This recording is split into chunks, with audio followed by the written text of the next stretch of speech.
नमस्कार मित्रों, क्या आपके जीवन में कभी ऐसा हुआ है कि आप कोई बहुत अच्छा काम शुरू करने जा रहे हो और अचानक कोई आकर आपको डराने लगे या आपके अंदर का कोई डर आपको आगे बढ़ने से रोक दे।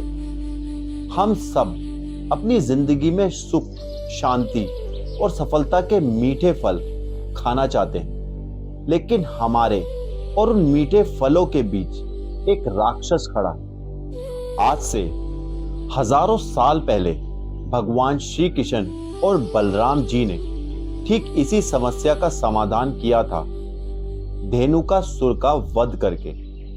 आज के इस वीडियो में हम जानेंगे कि हमारे अंदर बैठा वो धेनुकासुर कौन है और कैसे हम भगवान की कृपा से उसे अपने जीवन से बाहर निकाल सकते हैं। वीडियो को आखिर तक जरूर देखिएगा, क्योंकि आज आपको अपनी एक बहुत बड़ी मानसिक उलझन का जवाब मिलने वाला है। राधे राधे दोस्तों। श्री कृष्ण और बलराम जी अपनी कौमार अवस्था से निकलकर पौगुंड अवस्था में प्रवेश कर चुके थे। अब वे केवल बछड़े ही नहीं बल्कि गायों को भी चराने लगे। हर सुबह ग्वाल बालों के साथ वे वृंदावन के सुंदर वनों में निकल जाते।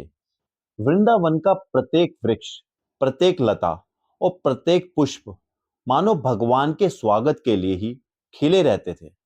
श्री कृष्ण अपनी मधुर बांसुरी बजाते हुए आगे आगे चलते और गायें उनके पीछे पीछे प्रेम से चली आती। भौरे मधुर गुंजन करते, कोयले गीत गाती और मोर आनंद से नृत्य करने लगे। एक दिन उनके परम मित्र श्री दामा ने किशन से कहा, कन्हैया, पास में ही एक ताल वन है।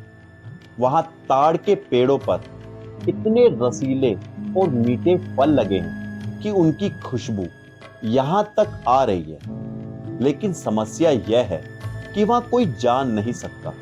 किशन ने पूछा, क्यों नहीं जा सकता? मित्रों ने बताया कि वहां धेनुकासुर नाम का एक भयंकर राक्षस रहता है, जो गधे के रूप में है। वह बहुत शक्तिशाली है और जो भी उस वन में जाता है वह उसे जान से मार देता है। उसके डर से पंछी भी उस वन के ऊपर से नहीं उड़ते। अपने मित्रों की इच्छा पूरी करने के लिए भगवान कृष्ण और बड़े भाई बलराम जी उस ताल वन में पहुंच गए। वहां पहुंचते ही बलशाली बलराम जी ने ताड़ के पेड़ों को अपनी भुजाओं से हिलाया और ढेर सारे मीठे फल जमीन पर गिर पड़े। फलों के गिरने की आवाज सुनकर वह गधा रूपी राक्षस धेनुकासुर गुस्से से वहां आया। उसने सबसे पहले बलराम जी की छाती पर अपने पीछे के पैरों से जोर से लात मारी। बलराम जी मुस्कुराए। जब उस राक्षस ने दोबारा लात मारने की कोशिश की तो बलराम जी ने फुर्ती से उसके दोनों पैर पकड़े, उसे हवा में गोल गोल घुमाया और ताड़ के पेड़ पर दे मारा। पेड़ पर गिरते ही धेनुकासुर के प्राण पखेरु उड़ गए और उसके साथ ही उसके जितने भी साथी राक्षस थे, कृष्ण जी और बलराम जी ने उन सब का भी अंत कर दिया। पूरा तालवन हमेशा के लिए आजाद हो गया और सभी ग्वाल वालों ने पेट भरकर मीठे फल खाए। मित्रों, यह तो थी कथा, लेकिन जैसा कि मैं हमेशा कहता हूं, भगवान की हर कथा एक संदेश है।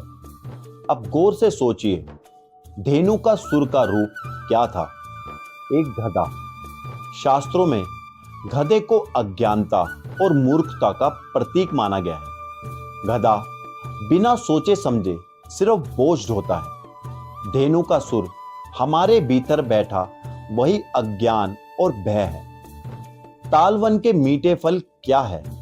वह है हमारे जीवन के लक्ष्य, सफलता, मानसिक शांति और खुशियां। धेनुकासुर का डर क्या है?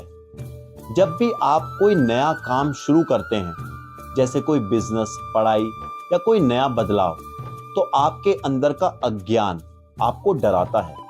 कि तुम फेल हो जाओगे, लोग क्या कहेंगे या तुमसे नहीं हो पाएगा। जैसे धेनुकासुर ने लोगों को मीठे फल खाने से रोक रखा था, वैसे ही हमारे अंदर का यह डर हमें जिंदगी का आनंद लेने से रोकता है। और इस राक्षस को मानने की शुरुआत किसने की? बलराम जी ने।